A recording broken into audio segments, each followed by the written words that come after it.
சாயிராம். சந்தோஷம் இருக்கும் இடத்தில் வாழ நினைப்பதை விட நாம் இருக்கும் இடத்தில் சந்தோஷத்தை உண்டாக்கலாம். அப்பொழுது நம் வாழ்வில் எப்பொழுதுமே நிறைவு நிறைந்தே இருக்கும். ஜெய் சாயிராம். ஜெய் ஜெய் சாயிராம். நம்ம சாயன்பர்கள் எல்லாரும் எப்படி இருக்கீங்க? எல்லாரும் நல்லா இருப்போம். ஓம் சாயிராம். சாயிநாதரே, என் பிரச்சனை, என் வாழ்வில் இருக்கும் கஷ்டங்கள் தீர்ந்த பாடில்லை. எப்பொழுதுதான் என் வாழ்வில் விடியல் வரும் என்று நான் எதிர்நோக்கி இருந்த நேரமும் காலமும் கடந்து கொண்டே இருக்கிறது. வாழ்வில் நல்ல எண்ணமும் நல்ல நிகழ்வுகளும் நடந்த பாடே இல்லை. நான் என்னதான் செய்வது, எப்படிதான் என் வாழ்வை வாழ்வது என்று குழப்பத்தோடும் கண்ணீரோடும் என் வாழ்வை கழிந்து கொண்டிருக்கிறேன்.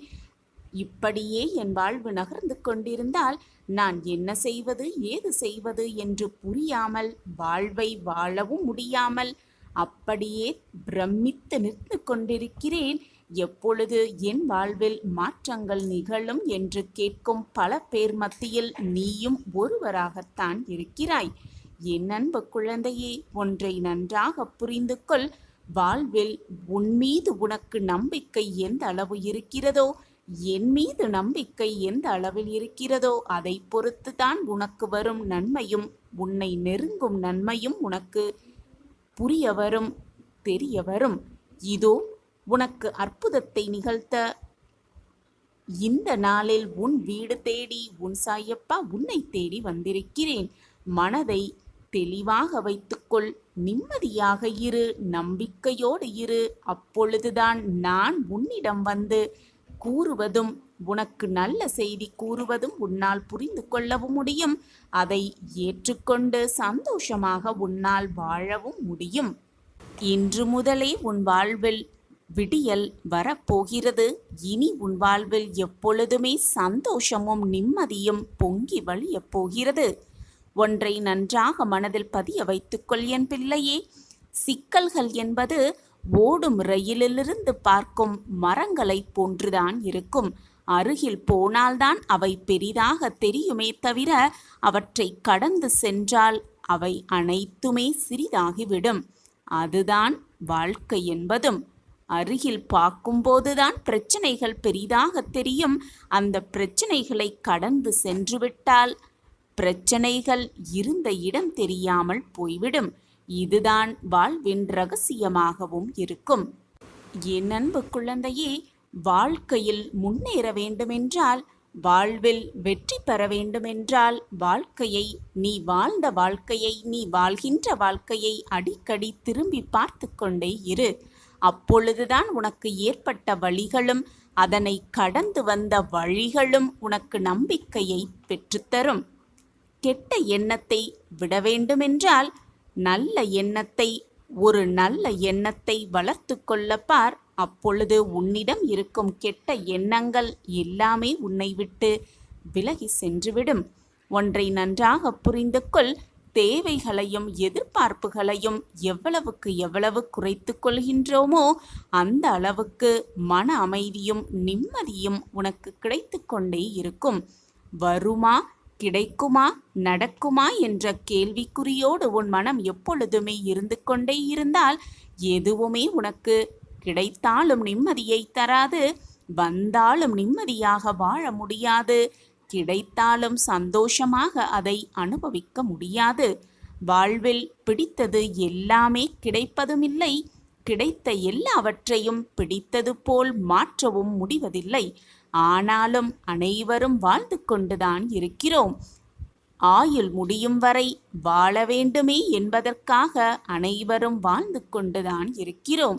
அப்படி வாழாமல் கிடைத்திருக்கும் இந்த பொக்கிஷமான வாழ்வை இனி ஒரு முறைதான் இந்த வாழ்வு, இனி அந்த வாழ்வு நமக்கு இல்லவே இல்லை என்று மனதார நினைத்து கொண்டு கிடைத்திருக்கும் இந்த வாழ்க்கையை சந்தோஷமாக நிம்மதியாக மனநிறைவோடு வாழ்ந்துவிட்டு போகலாமே. இந்த வாழ்வை கொடுத்த இறைவனுக்கு எப்பொழுதுமே நன்றியை சொல்லிக்கொண்டே இரு. உனக்கு கிடைத்திருக்கும் இந்த பொக்கிஷமான வாழ்வு சில பேர் ஏங்கிக் கொண்டுதான் இருக்கிறார்கள் அந்த வாழ்வு அமையாததை நினைத்து நினைத்து.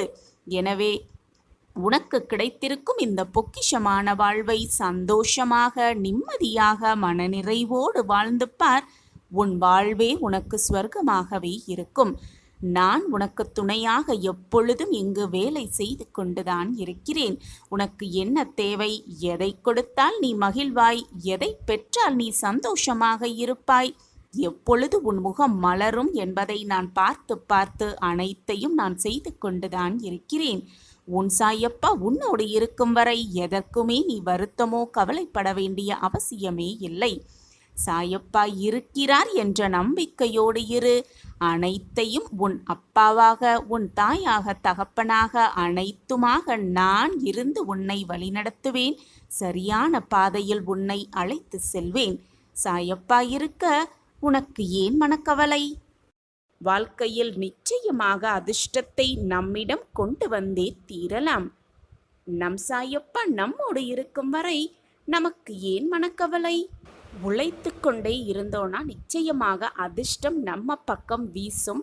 உழைப்பால் வரும் பயன்தான் மிகப்பெரிய ஒரு அதிர்ஷ்டமிக்க புதையலாகவே இருக்கும் அப்படிங்கிறத உணர்த்தும் விதமாக ஒரு சிறிய கதையை பார்க்கலாம். ஒரு விவசாயிக்கு வயது அதிகமானதால் இறக்கும் தருவாயில் அவர் இருந்தார். தம்முடைய பிள்ளைகள் பொறுப்பில்லாமல் இருப்பதை பார்த்து ரொம்பவே கவலையோடவும் இருந்தார் அந்த விவசாயி. மனம் உடைந்து உடவும் நெளிந்து என்ன செய்வது அப்படின்னு தெரியாம ரொம்பவே குழப்பமான மனநிலையோடு, கவலையான மனநிலையோடு இருந்தார் அந்த விவசாயி. ஒரு நாள் யோசித்து என்ன பண்ணலாம் அப்படின்னு ஒரு தீர்க்கமான முடிவை எடுத்துட்டு ஒரு நாள் அவர் தம் பிள்ளைகளை அருகில் அழைத்தார். தன்னுடைய நிலங்களை அவர்களுக்கு பிரித்து கொடுப்பதாக முடிவு செய்திருப்பதாக அந்த யோசனையை அவர்களிடம் கூறிவிட்டு பிரித்தும் கொடுத்து விட்டார். அது மட்டுமல்லாமல் அந்த நிலங்களில் ஓரிடத்தில் ஓரடி ஆழத்தில் புதையல் இருப்பதாகவும் சொன்னார். அதை தேடி எடுத்துக்கொள்ளும்படி சொல்லிவிட்டு இறந்தும் போனார் அந்த விவசாயி. ஆனால் எந்த இடம், எந்த திசையில் இருக்குது அப்படிங்கிற எந்த ஒரு விவரத்தையும் அந்த பிள்ளைகள்கிட்ட அவர் சொல்லவே இல்லை. எதையுமே சொல்லாமல் ஆனால் ஓரடி ஆழத்தில் புதையல் இருக்குது அப்படிங்கிற விஷயத்தை மட்டும் சொல்லிட்டு அவர் இறந்து போயிட்டாரு. பிள்ளைகள் 3 இருந்தாங்க அவருக்கு. 3மே தந்தைக்கு செய்ய வேண்டிய இறுதி காரியங்கள், சடங்குகள் எல்லாத்தையுமே செய்தாங்க. அதன் பின் அவர் குறிப்பிட்டிருந்த புதையலை எடுப்பதற்காக நிலத்தை 3 பேருமே சேர்ந்து தோண்ட ஆரம்பித்தார்கள்.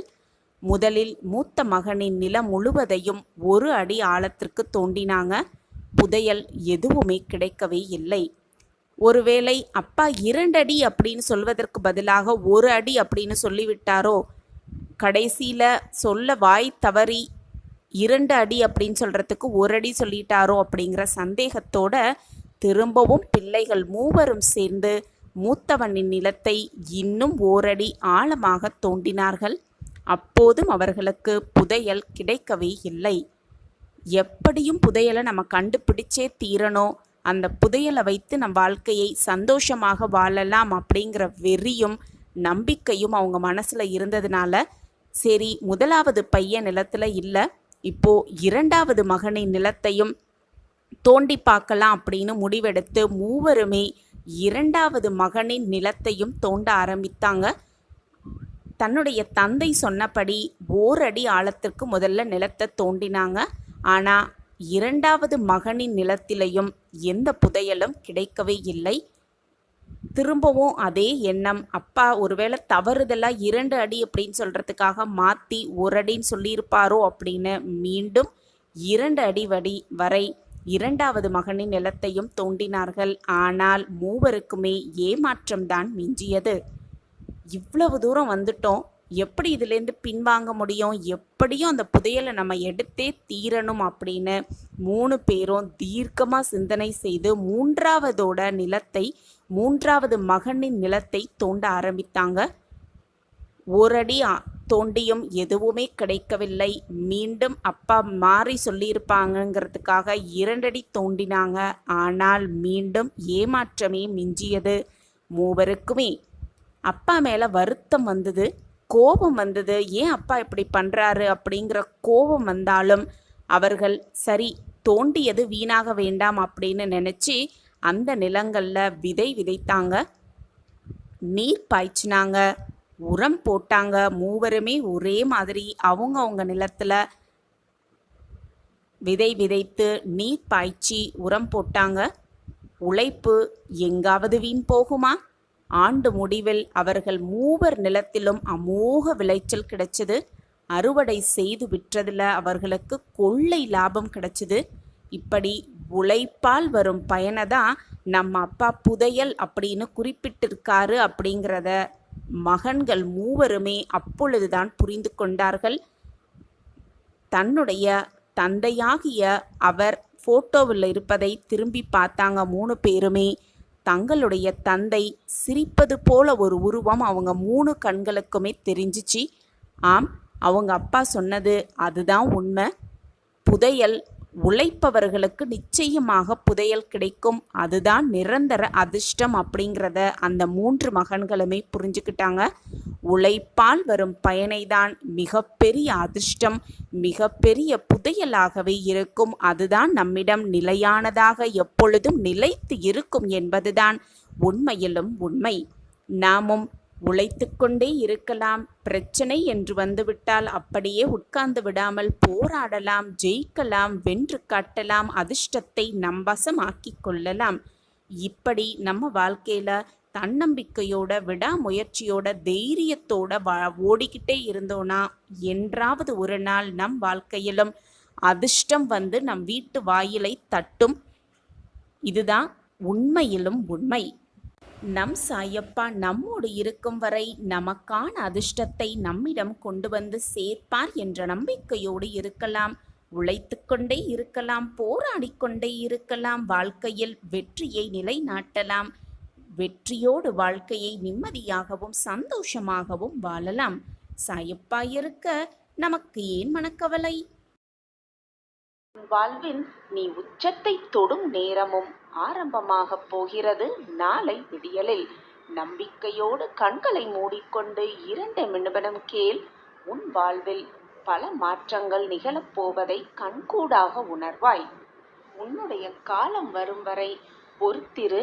உன்னை வேண்டாம் என்று உதறி தள்ளியவர்கள் நீதான் வேண்டும் என்று உன்னை தேடி வரும் வரை பொறுத்திரு. ஊமையாக காத்திரு. உன்னை உதாசீனப்படுத்தினவர்கள் உற்சாகமாக எப்படி இருக்கிறார்கள் என்பதை ரசித்து கொண்டே இரு. உன் காலம் வரும்பொழுது அவர்களுக்கான பதிலை நீயே சொல்லலாம் மிக ஆனந்தமாக. எல்லார் வாழ்க்கையிலும் மாற்றங்கள் நிகழ்ந்து கொண்டேதான் இருக்கும். உன் வாழ்வு மட்டும் அப்படியே போய்விடுமா என்ன? நிச்சயமாக போகாது. அப்படி போகவும் நான் விடமாட்டேன். குழந்தையே, உனக்கு அழுகை வரும்பொழுது அல்லது உன் கண்களிலிருந்து கண்ணீர் வரும்பொழுது அதை பார்த்து வேறொருவர் கண்களில் கண்ணீர் வந்தால் அவர்களை விட மிக உன்னதமான உறவு இந்த உலகத்திலே இல்லை. குழந்தையே, வாழ்க்கையில் நீ சென்ற இடமெல்லாம் துன்பமும் கஷ்டமும் அவமானமும் உன்னை தொடர்ந்த காலமெல்லாம் முடியப் போகிறது. இன்றோடு முடியப் போகிறது. நம்பிக்கையோடு தூங்கு. நாளை விடியல் உனக்கு மகிழ்ச்சி, சந்தோஷம், ஆனந்தம், அற்புதம் எல்லாம் ஒரு சேர நடக்கப் போகிறது. நீ பல நாட்களாக எதிர்பார்த்திருந்த அந்த நல்ல விடியல், உனக்கான விடியல் நாளை விடியும். ஒன்றை நன்றாக புரிந்து கொள். அவரவர் செயல்களின் அணுகுமுறைகளை பொறுத்தே வெற்றி தோல்விகள் தீர்மானிக்கப்படுகிறது என்பதை புரிந்து கொள். இப்பொழுது நீ எவ்வளவு மகிழ்ச்சியாக இருக்கிறாயோ அந்த மகிழ்ச்சி எப்பொழுதுமே உன் வாழ்க்கையில் சூழ்ந்திருக்க வேண்டும் என்று அந்த எண்ணத்தோடு எப்பொழுதும் இரு. உன் மகிழ்ச்சியான எண்ணங்களே உன் வாழ்க்கையை மிக மகிழ்ச்சியாக மாற்றிவிடும். உன் வாழ்க்கையில் நீ இருக்கும் இப்பொழுது இந்த சூழ்நிலையில் உன் வாழ்க்கையில் ஒரு திருப்பம் வரும். அதுவும் ராஜபோக வாழ்க்கையாகவே மாறிவிடும். இப்பொழுது உன் வாழ்க்கையில் ஏற்படும் பிரச்சனை, சோதனை, துன்பம் எல்லாவற்றுக்கும் ஒரு திருப்பம் வந்தால்தான் உன் வாழ்க்கையில் ஒரு நல்ல முடிவுக்கு உன்னால் வர முடியும் என்பதை புரிந்து கொள். கண்மணியே, வாழ்க்கையில் வெற்றி பெறும் எண்ணம் உன்னுடைய மனதில் இல்லை என்றால் தொடர் தோல்வி தோல்விகளை மட்டுமே நீ சந்திப்பாய். தோல்வியே வெற்றியின் தூண்டுகோலாக இருக்கலாம். கடின உழைப்பு, விடாமுயற்சி, தன்னம்பிக்கை இவற்றை படிகட்டாக்கி ஏறி சென்று கொண்டே இரு. யார் வழியில் என்ன பேசினாலும், யார் உன்னை அவதூறாக பேசினாலும் அவர்கள் வார்த்தைகளுக்காக ஒரு அடி கூட பின்னோக்கி எடுத்து வைக்காதே. தோல்வி என்ற காலன் உன்னை தொடர்வது மிக மிக அரிதாக இருக்கும். இப்படி நீ இருந்தால் வாழ்வில் தினமும் செயல்பட்டு கொண்டே இரு. அப்படி நீ இருப்பாயானில் வெற்றி பெறுவது நிச்சயமான உறுதி என் குழந்தையே. தண்ணீரில் வேண்டுமானால் நீங்கள் வாழலாம். ஆனால் கண்ணீரில் மனிதன் வாழலாமா அல்லது வாழ முடியுமா? எப்பொழுதுமே கண்ணீரோடு இருந்தால் எதையுமே உன்னால் நினைத்து பார்க்க கூட முடியாது. அந்த நினைப்பை செயல்படுத்த கூட முடியாது. எனவே என் குழந்தையே, பொக்கிஷமான கண்ணீரை எப்பொழுதும் வீணாக்காதே. தேவையான நேரத்தில் கண்ணீரை சிந்த பழகு. தேவையில்லாத நேரத்தில் உன் கண்ணீரை வீணடிக்காதே. அனைத்திற்கும் சாட்சியாக நான் உன்னோடு இருக்கும் வரை உனக்கு ஏன் பயம்? இப்பொழுது உன் வாழ்வில் மிகப்பெரிய அற்புதமும் அதிசயமும் நடக்கப் போகிறது. உன்னுடைய கஷ்டகாலமெல்லாம் இன்று இரவோடு முடியப் போகிறது. அந்த நல்ல நிகழ்வு உன் வாழ்வில் நடந்தவுடன் உன்னுடைய கஷ்டகாலம், சோதனையான காலம், வேதனையான தருணங்கள் எல்லாம் உன்னை விட்டு சர்வ நிச்சயமாக விலகிவிடும். இதுநாள் வரை உன் வாழ்க்கையில் நீ அனுபவித்த சோதனைகள், பிரச்சனைகள் எல்லாம் செய்வதற்காகவே இந்த நாள் உன் வாழ்வில் வந்திருக்கிறது. இன்று இரவோடு உன்னுடைய கஷ்டத்திற்கெல்லாம் ஒரு முடிவு காலம் வந்துவிடும். சர்வ நிச்சயமாக நடந்தே விடும். எப்பொழுதுமே மற்றவர்கள் கூறுகிறார்கள் என்று உன்னுடைய கருத்தை மாற்ற நினைக்காதே. உன் மனதிற்கு எது சரி என்று படுகிறதோ, உன் மனதிற்கு எது இதை செய்தால் அது நிச்சயமாக சரியாகத்தான் இருக்கும் என்று தோன்றுகிறதோ அதை அப்படியே செய்துவிடு. எதற்காகவும் மற்றவர்கள் என்ன சொல்லுவார்களோ, ஏது சொல்லுவார்களோ என்று உன்னுடைய செயலை மாற்ற நினைக்காதே. நீ செய்யும் செயலெல்லாம் உனக்கு உன் வாழ்க்கைக்கு தேவையானதாகவும் நன்மை விளைவிக்கும்படியாகவும் இருக்கும்படி பார்த்துக்கொள். மற்றவர்களின் பேச்சை எப்பொழுதும் கேட்க நினைக்காதே. மற்றவர்களின் பேச்சை நீ கேட்க நினைத்தால் அப்பொழுது உன் வாழ்க்கையை மற்றவர்களுக்காகத்தான் நீ வாழ வேண்டுமே தவிர உன் வாழ்க்கையை உனக்காக உன்னால் நிச்சயமாக வாழவே முடியாது. இந்த நாளை நீ உன் வாழ்க்கையில் மறக்கவே முடியாத நாளாக அமையப் போகிறது. எப்பொழுதுமே உன் மனதிற்கு எது சரி என்று படுகிறதோ அதை செய். அதைப்போல் இன்றும் உன் மனதிற்கு எது நிம்மதி, எது சந்தோஷம் என்று படுகிறதோ அதை மட்டும் செய்துவிடு. இனி இத்தனை நாட்களாக உன் வாழ்க்கையில் கடந்து வந்த அத்தனை கஷ்டங்களும் போராட்டங்களும் உன்னை விட்டு விலகும் நேரம் எல்லாம் கைகூடி வந்திருக்கிறது. இந்த நல்ல நேரத்தில் மற்றவர்கள் கூறுவதை மனதில் வைத்துக்கொண்டு அதை பற்றியே சிந்தனை செய்து கொண்டு உனக்கு வரும் சந்தோஷத்தை ஏற்றுக்கொள்ள முடியாமல் நீயே போராடி கொள்ளாதே. மனதை போட்டு காயப்படுத்தி கொள்ளாதே. நீயும் காயப்படுத்தி உன்னை சுற்றி இருப்பவர்களையும் வேதனைக்கு ஆளாக்காதே. உனக்கு தேவையான அனைத்தையும் நான் தான் உனக்கு செய்து கொண்டே இருக்கிறேனே. மற்றவர்களை நீ எதற்காக நம்புகிறாய்? உன்னை சுற்றி இருப்பவர்களெல்லாம் உன் மனதை வேதனைப்படுத்தவும் நீ நன்றாக வரக்கூடாது என்ற சிந்தனையோடும் தான் சுற்றி கொண்டிருக்கிறார்கள். ஆனால் அவர்களையே நம்பி அவர்களிடமே போய் உன்னுடைய அத்தனை பிரச்சனைகளையும் கூடிக்கொண்டிருக்கிறாய். அப்படி செய்யாதே. முதலில் உன் வாழ்க்கையை பற்றி நினை. உன்னை சுற்றி இருப்பவர்களெல்லாம் யார் நல்லவர்கள், யார் உனக்கு தீங்கு விளைவிக்க எண்ணுகிறார்கள் என்பதை நன்றாக சிந்தனை செய்து நன்றாக கருத்தை ஆராய்ந்து பின் அவர்களோடு பழக்கத்தை ஏற்படுத்திக்கொள். அதுவே உன் வாழ்வைக்கு நல்லதாக இருக்கும். நான் உனக்காக அனைத்தையும் செய்து கொண்டிருக்கும் பொழுது மற்றவர்கள் கூறும் பேச்சையும் சொற்களையும் வார்த்தைகளையும் கேட்டு நீயே உன் மனதை காயப்படுத்தி கொள்ளலாமா? சற்று சிந்தித்துப்பார் என் பிள்ளையே. ஆனால் எல்லாமுமாக உன் சாயி தேவா நான் இருக்கும் பொழுது எதற்காக நீ வருத்தப்பட வேண்டும், வேதனைப்பட வேண்டும்? கலங்க வேண்டும். உனக்கு அடைக்கலமாக அனைத்திலும் நான் இருந்து உனக்கு தேவையான அனைத்தையும் நான் உனக்கு செய்து கொடுக்கத்தான் போகிறேன். நீ தேவையில்லாமல் உன் மனதை போட்டு குழப்பிக் கொள்ளாதே. உன் வாழ்க்கைக்கு தேவையான அத்தனையும் நான் உனக்கு திட்டம் போட்டு செய்து கொண்டுதான் இருக்கிறேன். உன் வாழ்க்கையில் எல்லாம் ஒரு நாள் மாறும். ஆனால் எதுவுமே ஒரே நாளில் மாறிவிடாது. இதை புரிந்து நடந்து கொள். வெற்றியை அடைய நீ தோல்வியின் பாதையில் செல்லத்தான் வேண்டும். தோல்வியின் பாதையில் பயணம் செய்தால்தான் நிச்சயமாக ஒரு நாள் வெற்றியை அடையலாம், அடைந்தே தீரலாம். வாழ்க்கை அடுத்த நொடியில் 1000 ஆச்சரியங்களை ஒளித்து வைத்திருக்கிறது. சிலவற்றை சந்தோஷங்களாக வைத்திருக்கிறது, சிலவற்றை சங்கடங்களாக வைத்திருக்கிறது.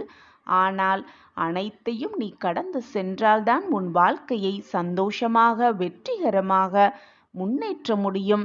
நீ வெற்றி என்னும் இலக்கை நிச்சயமாக அடையவும் முடியும்.